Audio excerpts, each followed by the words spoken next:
सुबह का समय है। कक्षा में गणित के अध्यापक एक बहुत ही कठिन समीकरण बोर्ड पर लिखते हैं। पूरी क्लास सन्नाटे में है। अध्यापक मुद्दकर पूछते हैं, क्या कोई इसे हल कर सकता है? तभी पीछे से अर्जुन हाथ उठाता है। वह बोर्ड पर जाता है और चुटकियों में सवाल हल कर देता है। अध्यापक, शाबाश अर्जुन, तुम्हारी बुद्धि का कोई जवाब नहीं। बस अगर तुम अपनी इस प्रतिभा को अनुशासन और समय का साथ दे सको तो तुम इतिहास रच दोगे। अर्जुन मन में, सर तो हमेशा ही टोकते रहते हैं।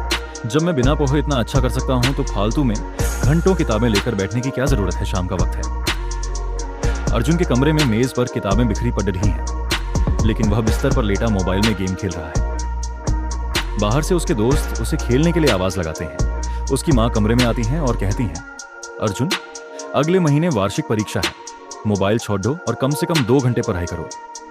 अर्जुन, मम्मी अभी तो पूरा महीना पढ़ रहा है, मैं तो 2 दिन पारी कर भी टॉप कर सकता हूँ।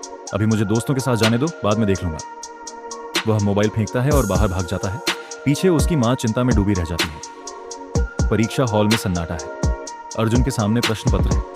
पहले पन्ने के सवाल तो उसे आते हैं, लेकिन जैसे ही वह पन्ना पलटता है उसके पसीने छूटने लगते हैं। ये वो सवाल थे जो उसने बाद में पढ़ूंगा कहकर छोड़ दिए थे। अर्जुन बार बार दीवार गद्दी की ओर देखता है। सुइयां तेजी से भाग रही हैं। वह लिखने की कोशिश करता है, लेकिन उसके हाथ कांप रहे हैं। उसे अपनी मां की आवाज गूंजती सुनाई देती है, समय की कदर करो।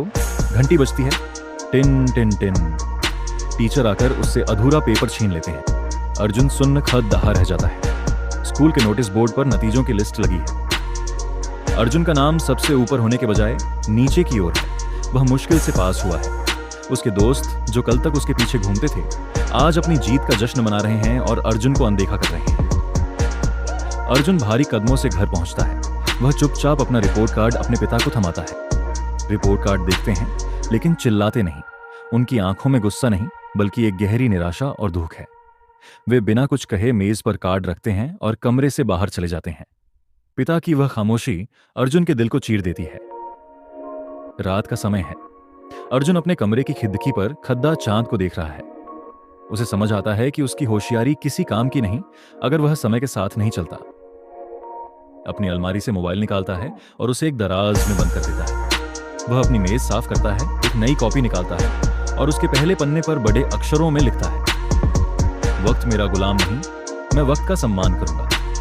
अर्जुन लैंप जलाता है और पूरी एकाग्रता के साथ पारश देता है। अब उसके चेहरे पर अहंकार नहीं, बल्कि संकल्प की चमक है। कहानी की सीख, बुद्धि एक औजार है, लेकिन समय वह मौका है जहां आप उस औजार का उपयोग करते हैं। मौका हाथ से निकल गया तो हुनर भी बेकार हो जाता है।